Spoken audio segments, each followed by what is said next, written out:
إن الحمد لله نحمده ونستعينه ونستغفره ونعوذ بالله من شرور أنفسنا ومن سيئات أعمالنا من يهده الله فلا مضل له ومن يضلل فلا هادي له وأشهد أن لا إله إلا الله وحده لا شريك له وأشهد أن محمدا عبده ورسوله. Amma ba'd. Kita masih dalam pelajaran ayat yang ke-38 dari surat Yusuf.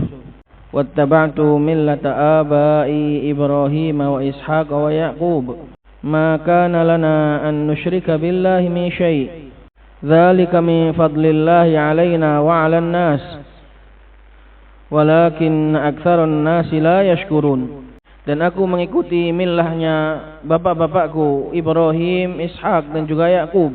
Tidak pantas bagi kami untuk mensekutukan Allah Subhanahu wa taala sedikit pun. Semua itu adalah di antara karunia Allah Subhanahu wa taala atas kami dan juga atas manusia. Akan tetapi sayangnya kebanyakan manusia tidak bersyukur. Qala al-Imam As-Sa'di rahimahullahu taala, walakin aktsarun nasi la yashkurun falidzalika ta'tihimul minnatu wal ihsan fala yaqbalunaha. Akan tetapi kebanyakan manusia tidaklah bersyukur, maka mereka tidak menerimanya, tidak menyambut. Ini adalah bentuk kekufuran nikmat yang paling besar. Tidak menyambut nikmat-nikmat tersebut bagi orang-orang yang belum mendapatkan nikmat tersebut. Jadi ini penghalang. Makanya kufur nikmat itu bisa menyebabkan dua hal. Bisa menghalangi nikmat yang akan datang. Karena di sini datang dari Allah Subhanahu wa taala berupa hidayatul irsyad. Berupa hidayatul bayan dari Allah Subhanahu wa taala, seruan menuju kepada surga tidak diterima oleh mereka. Jadi mereka mau dapat nikmat surga enggak jadi karena mereka enggak mensyukuri. Tidak mensyukuri nikmat tersebut, tidak berterima kasih. Nerima aja enggak mau apalagi berterima kasih. Maka kufur nikmat itu bisa menghalangi dari nikmat yang akan datang. Wala yaqumuna lillahi bihaqqi, dan juga mereka tidak menegakkan terhadap Allah Subhanahu wa taala hak-haknya Allah. Bagi yang sudah menerima nikmat ini, mereka tidak mensyukuri, tidak menggunakan nikmat tersebut untuk memenuhi haknya Allah secara sempurna, maka ini juga bisa rawan nikmat yang sudah ada juga akan dirampas. Maka bahaya mengkufuri nikmat itu ada dua. Akan mencegah dari nikmat yang akan datang dan juga akan merampas dari nikmat yang sudah ada. Karena nikmat yang sudah ada itu seharusnya dipakai untuk taat kepada Allah Subhanahu wa taala, tapi tidak digunakan untuk taat, maka nikmat yang sudah ada tadi akan berkurang. Demikian juga dia akan mencegah dan menghalangi dari nikmat yang selanjutnya sehingga tidak jadi mendapatkan nikmat. Qala wa fi hadza, di dalam ayat ini, minat targhibi lit tariqil lati huwa 'alaiha ma la yakhfa. Di dalam konteks dakwahnya Nabi Yusuf ini, dakwahnya Nabi Yusuf yang ada dalam ayat ini, terdapat sesuatu yang tidak samar sama sekali berupa anjuran. Di dalam seruannya Nabi Yusuf ini terdapat sesuatu yang tidak samar sama sekali berupa, amin, di situ baru diartikan berupa at-targhib, berupa anjuran, ajakan. Karena seorang yang berdakwah itu harus menggunakan dua cara ini, mengajak dan menyemangati untuk menuju kepada surga dan juga menakut-nakuti dari api neraka. Jadi kedua-duanya perlu dipakai dalam berdakwah kepada Allah Subhanahu wa taala. Nah, sedangkan yang digunakan oleh Nabi Yusuf ini pada konteks awal dalam berdakwah ini, karena kemarin kita katakan dalam ayat ini ada empat ayat dari fase-fase dan juga marhalah dakwanya Nabi Yusuf. Ini adalah fase yang kedua berupa targhib, berupa mengajak. Wa fi hadza, dan di dalam ucapan ini terdapat sesuatu yang tidak samar sama sekali berupa ajakan terhadap jalan yang beliau berada di atasnya. Litariqil lati huwa 'alaiha. Fa innal fatayaini lamma taqarrara indahu annahuma ra'ayahu bi'aini at-ta'dhimi wal ijlal wa annahu muhsinun muallimun.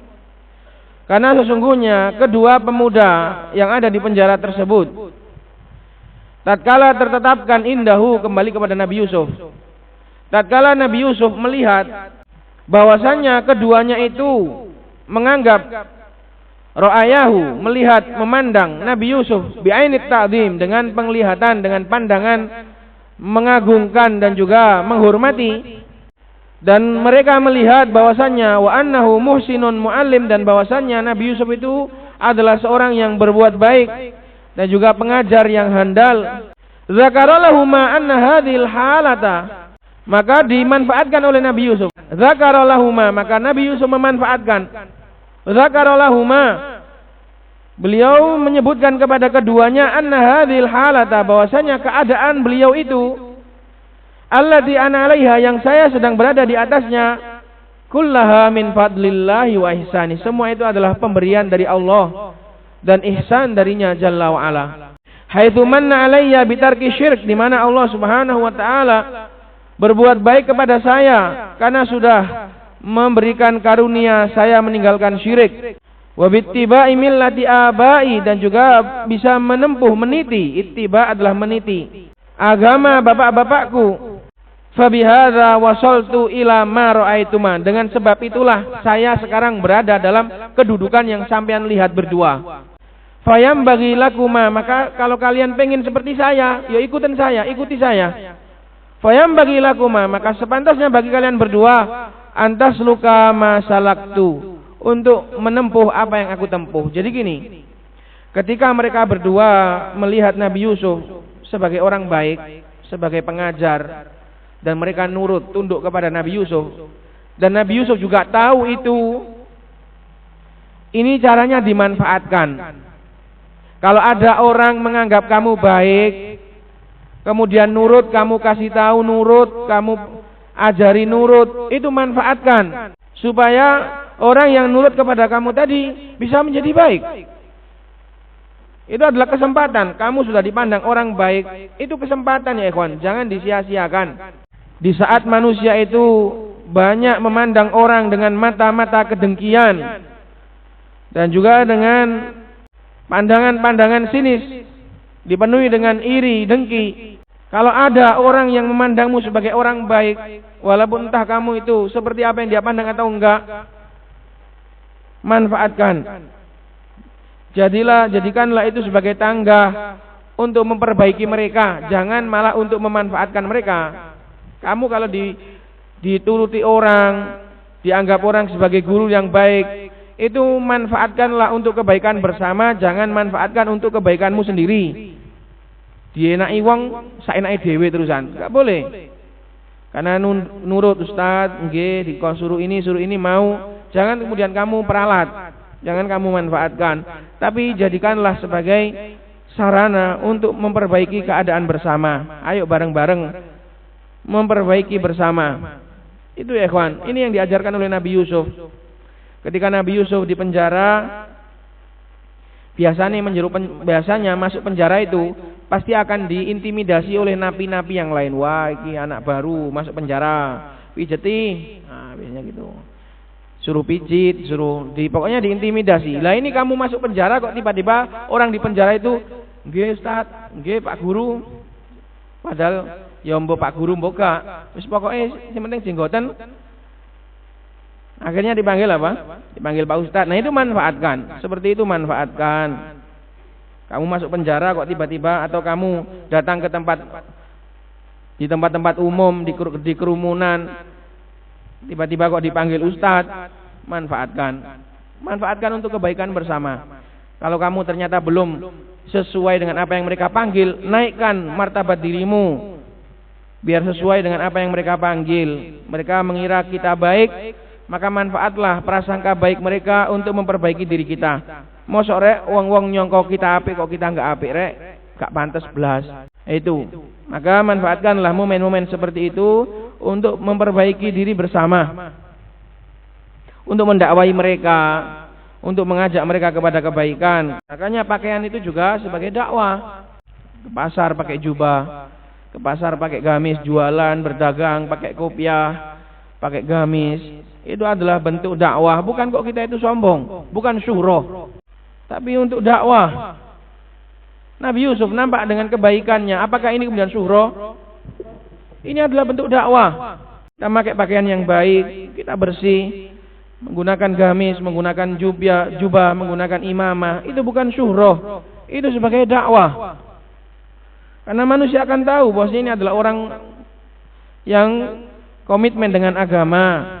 Minimal adalah orang yang berusaha baik. Jadi mereka pun akan memuliakan kita dengan baik. Tapi kamu kalau ke tempat-tempat umum seperti itu pakai pakaian berandalan, ya kamu akan dikira berandal. Maka pakaian itu juga sebagai bentuk dakwah. Salah orang yang mengatakan bahwasanya pakaian itu adalah syuhroh. Pakaian itu untuk dakwah. Lah antum datang ke orang Jawa yang seharusnya diajak untuk dakwah baik malah pakai batik. Antum didakwahi jangan ego, kudu dakwah, didakwahi. Pakai jubah aja kenapa sih?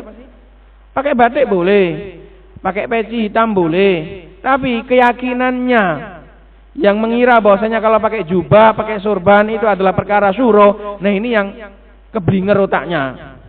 Secara hukum boleh pakai peci, pakai pakaian-pakaian yang enggak melanggar syar'i, pakai pakaian hem boleh.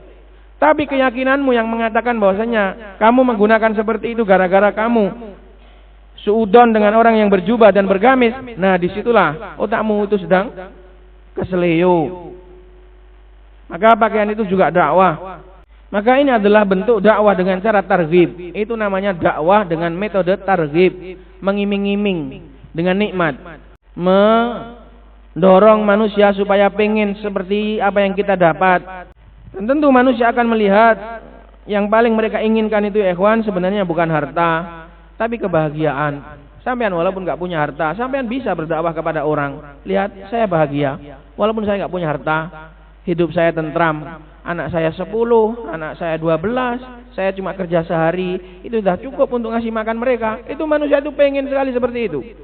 Di saat banyak manusia cuma punya anak 2, cuma punya anak 1, mereka jungkir balik mencari makan siang malam. Maka itu semua adalah bentuk dakwah dengan targhib. Mengajak manusia, mendorong mereka, mengiming-iming mereka untuk seperti apa yang Allah berikan kepada kita. Dan itu bukan termasuk pamer. Bedakan antara pamer dengan berdakwah. Kalau pamer itu orang lain mendapatkan seperti apa yang kita dapatkan, kita gak seneng. Waduh disaingi rek, aku jubahan, dia jubahan juga, disaingan, waduh sisuk ganti mana? Nah ini namanya pamer. Tapi kalau dakwah itu lebih senang ketika orang lain sama dengan kita. Itu lebih bedanya orang yang hatinya tulus sama orang yang hatinya busuk. Dia punya ilmu, muridnya menjadi pintar seperti dia, itu senang. Bahkan mungkin lebih pintar dari gurunya, lebih pintar dari dia, itu senang. Ini namanya orang itu hatinya tulus. Maka jadikanlah semua itu sebagai bentuk dakwah kepada Allah Subhanahu wa taala, sebagaimana yang bisa kita ambil pelajaran dari sirahnya Nabi Yusuf alaihi salatu wassalam, bagaimana beliau berdakwah di penjara ini.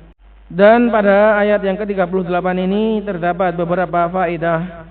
Di antaranya adalah yang pertama, dari kata-kata wattaba'tu millata abai Ibrahim.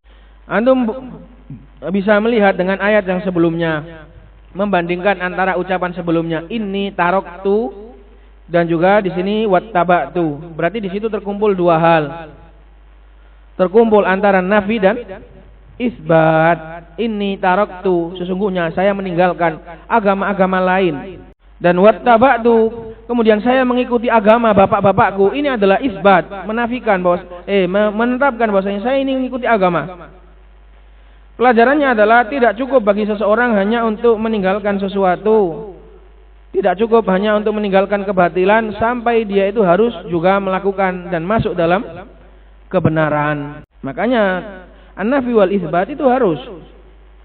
Kalau kamu cuma meninggalkan tok, semua kamu tinggalkan, nanti jadi apa? Jadi orang nggak punya apa-apa, nggak punya agama, nggak punya apa, semuanya ditinggalkan. Kabeh nggak percaya. Iku yo nggak percaya, kabeh nggak percaya. Kamu harus punya kepercayaan. Maka harus ada nafi dan isbat. Tidak boleh hanya cuma meninggalkan kebatilan, tapi juga harus dengan cara masuk dalam kebenaran. Yang namanya meninggalkan sesuatu itu pasti akan masuk di sesuatu yang lain. Saya nggak doyan ini, saya nggak doyan kopi. Pasti dia punya doyanan yang lain. Doyannya saya adalah sama teh. Nah gitu. Saya nggak suka syirik. Saya nggak suka agama kufur. Saya hanya suka dengan tauhid. Nah gitu. Kalau nggak suka kabeh, saya nggak suka syirik. Saya juga nggak suka tauhid. Terus apa kon? Nggak punya apa-apa namanya. Ateis. Maka harus dikumpulkan antara meninggalkan sesuatu dan juga masuk dalam sesuatu yang lain. Meninggalkan kebatilan dan juga masuk dalam kebenaran. Inna dina indallahil Islam. Maka seseorang harus punya prinsip. Nggak boleh kemudian semua agama salah atau semua agama benar. Nggak boleh. Harus punya prinsip. Yang benar hanyalah agama Islam, karena itulah yang diridhoi sebagai penghapus agama-agama sebelumnya. Wa may yabtaghi ghairal islami dinan fala yuqbal min wa huwa fil akhirati minal khasirin. Maka belajarlah dari Nabi Yusuf yang beliau meninggalkan seluruh agama selain agama bapak-bapak beliau dari kalangan para anbiya. Maka seorang mukmin juga harus seperti itu, meninggalkan seluruh agama yang menyelisih agamanya para nabi dan memeluk hanya agama yang dibawa oleh nabi. Dan ini adalah senada dengan tauhid. Tauhid seperti itu. Menafikan seluruh sesembahan, seluruh agama selain Islam, dan hanya menetapkan sesembahan yang hak hanya Allah Subhanahu wa taala saja, dan agama yang benar hanyalah Islam saja. Pelajaran yang kedua adalah ini namanya at-takhliyah qabla tahliyah. Apa tadi? At-takhliyah pakai kha, mengkosongkan. Setelah itu adalah at-tahliyah, menghias. Jadi dikosongkan dulu, dibersihkan dulu, baru dihias. Ingat, Nabi Yusuf mengatakan pertama adalah inni taraktu, saya meninggalkan seluruh agama yang tidak beriman kepada Allah Subhanahu wa taala. Ini namanya takhliyah, membersihkan, mengkosongkan. Setelah itu baru diisi agama yang benar. Harusnya gitu. Takhliyah qabla tahliyah. Dikosongkan dulu baru diisi. Antum kalau mau nggarap sawah, kalau mau tanam, itu dibersihkan dulu, semak-semaknya dibersihkan, diracun, disemprot. Setelah bersih, tinggal ladang yang siap tanam, baru ditanami jagung. Ojo kok ono pas ono sik akeh rumbuke ditanami, ya entek bibitmu dipangan hama. Maka ini namanya at-takhliyah qabla tahliyah. Dan ini adalah metodenya para anbiya seluruhnya, yaitu kufur dengan taghut, kemudian baru tamasuk dengan iman billah. Maka rukun tauhid yang pertama adalah an-nafi, kufur dengan taghut dulu. Kufur dengan taghut dulu. Faman yakfur bit-taghut wa yu'min billah, itu namanya takhliyah qabla tahliyah. Dibersihkan dulu, dikufuri dulu. Ingat Nabi Ibrahim ketika beliau di dalam surat Al-An'am, lihat bulan, ini Tuhanku, enggak. Lihat matahari, ini kayaknya Tuhanku, enggak. Lihat bintang, ini Tuhanku, bukan. Ditakhliyah, dibersihkan dari seluruh sesembahan-sesembahan selain Allah Subhanahu wa taala. Baru setelah itu yakin, Tuhanku hanyalah Allah Subhanahu wa taala.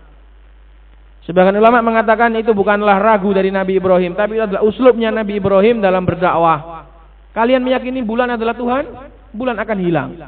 Kalian meyakini matahari sebagai Tuhan, matahari akan sirna, matahari akan pergi. Kalian meyakini bintang menjadi Tuhan, bintang akan hilang. Yang enggak pernah hilang dan yang selalu ada hanyalah Allah Subhanahu wa taala. Maka itu namanya takhliyah qabla tahliyah. Kufur dengan taghut dulu. Sesembahan-sesembahanmu itu buaan dhisik. Buang semua seluruh sesembahan selain Allah Subhanahu wa taala. Kalau kamu dulu adalah orang-orang dari kalangan musyrik, senang jimat, senang sesembahan-sesembahan, senang ke kuburan-kuburan, semua itu tinggalkan dulu, baru setelah itu isi dengan iman. Jangan dicampur. Kalau kamu isi dengan iman tapi belum kamu buang sesembahan-sesembahan selain Allah, maka imanmu akan tercemar. Itulah fungsi takhliyah qabla tahliyah. Makanya syarat yang pertama seorang itu mukmin harus kufur dengan taghut dulu, di situ didahulukan. Faman yakfur bitaghut wa yu'min billah. Itulah sebabnya kenapa kok Ustaz Abu Mas'ud sampai mengatakan seluruh orang-orang yang pulang dari Damaj, orang-orang Luqmaniyin, orang-orang Rojaiyin, mereka semua adalah keledai. Illa man rahimallah. Kenapa kok itu? Karena banyak dari mereka illa man rahimallah yang enggak paham tentang taghut. Lah mereka itu congkak, enggak paham, enggak gelem diarani bodoh. Jadi orang itu enggak usah congkak, ngakui saja kekurangannya. Faedah yang ketiga adalah perbedaan antara ittiba dengan taklid. Kalau mengikuti kebenaran, mengikuti jalannya anbiya itu adalah ittiba.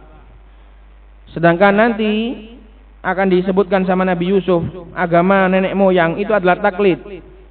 Illa asma'an sammaitumuha antum wa aba'ukum ma anzalallahu biha min sultan. Itu taklid. Bedanya taklid dengan ittiba, ittiba itu adalah mengikut sambil meniti. Itu namanya ittiba. Yang namanya tatabbu, ittaba'a itu ngikut sambil delok dalane. Kalau kamu ngikut orang sambil merem, itu namanya taklid. Maka kata-kata ittaba ayat tabi'u itu maknanya adalah mengikut sambil melihat. Itulah namanya meniti, meniti jejak. Kalau kamu mengaku ittiba tapi ternyata cuma jalan ke depan sambil merem, itu bukan ittiba namanya, itu taklid. Mengekor. Wis mbuh mlaku nandi pokoke sing ngarepku, aku melok ngarepku tok. Kayak di jalan tol kemarin kita waktu ke Surabaya itu melok ngarep mobil ngarep ae.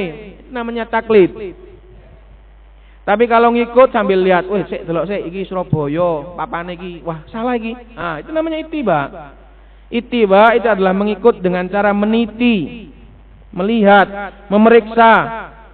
Benar apa enggak yang saya ikuti ini, dicerna, difahami. Itu namanya ittiba. Kalau taklid, pokoknya bapakku, pokoknya nenek moyangku, entah benar entah salah, pokoknya aku melok. Ini namanya taklid. Kenapa? Mengikut sambil membutakan mata. Kalau ittiba adalah mengikut sambil meniti. Dalam ayat ini juga terdapat pelajaran yang keempat, bahwasanya kakek itu adalah bapak. Kakek dari pihak bapak itu adalah bapak. Mereka juga mewarisi sebagaimana bapak itu mewarisi kalau nggak ada bapak. Al-jad adalah abun, al-jaddu abun. Kakek dari pihak bapak itu adalah bapak. Buyut, kakek sampai tinggi semuanya kalau masih hidup dari pihak bapak itu mereka semua adalah bapak. Maka ada bapak tinggi, ada bapak rendah. Bapak tinggi itu ya kakek ke atas, bapak rendah, bapak yang paling dekat ya bapak kandung kita. Adapun bapak dari pihak ibu, kakek dari pihak ibu ini tidak mewarisi. Yang dimaksud wattaba'tu abai ini adalah dari bapak karena Nabi Yusuf anaknya Nabi Yakub, Nabi Yakub anaknya Nabi Ishak, Nabi Ishak anaknya Nabi Ibrahim.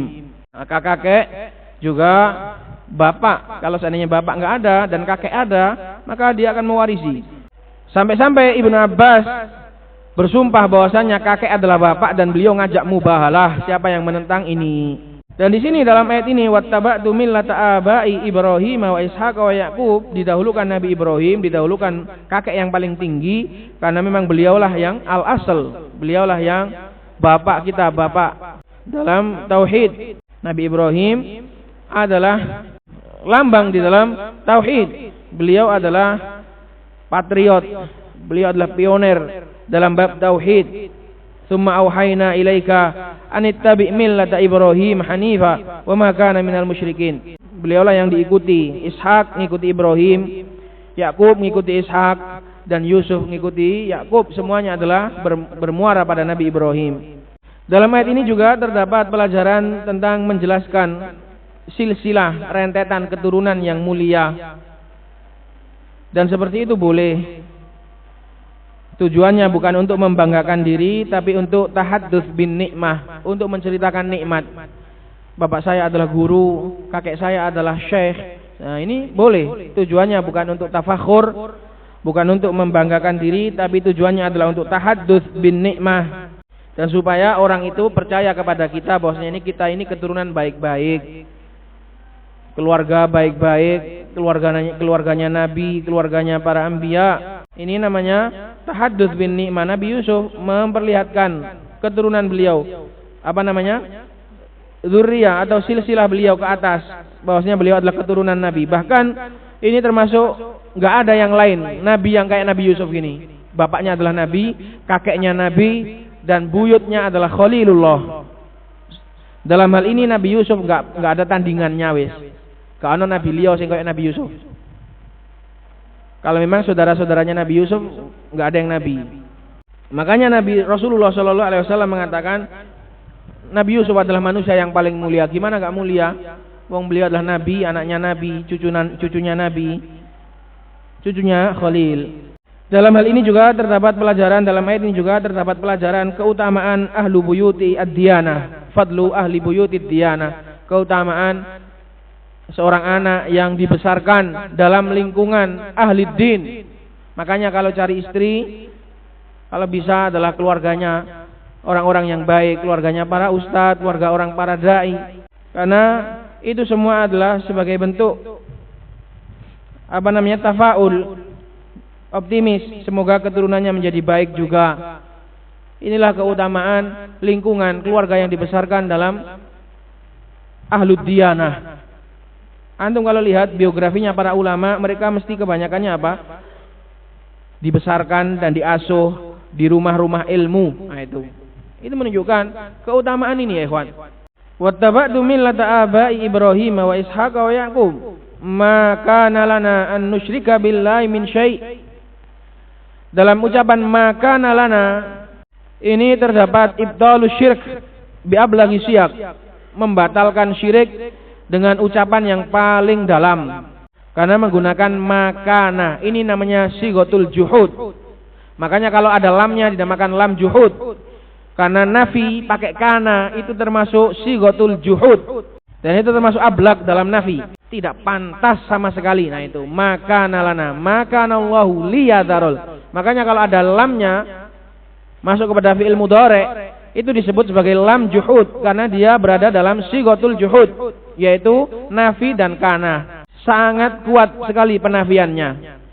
Maka di sini juga seperti itu, makana lana an nusyrika billahi min syai', enggak pantas sama sekali kita untuk mensekutukan Allah Subhanahu wa taala. Maka ini terdapat membatalkan syirik dengan sigoh yang paling kuat. Di antara sigoh yang paling kuat adalah sigotul juhud.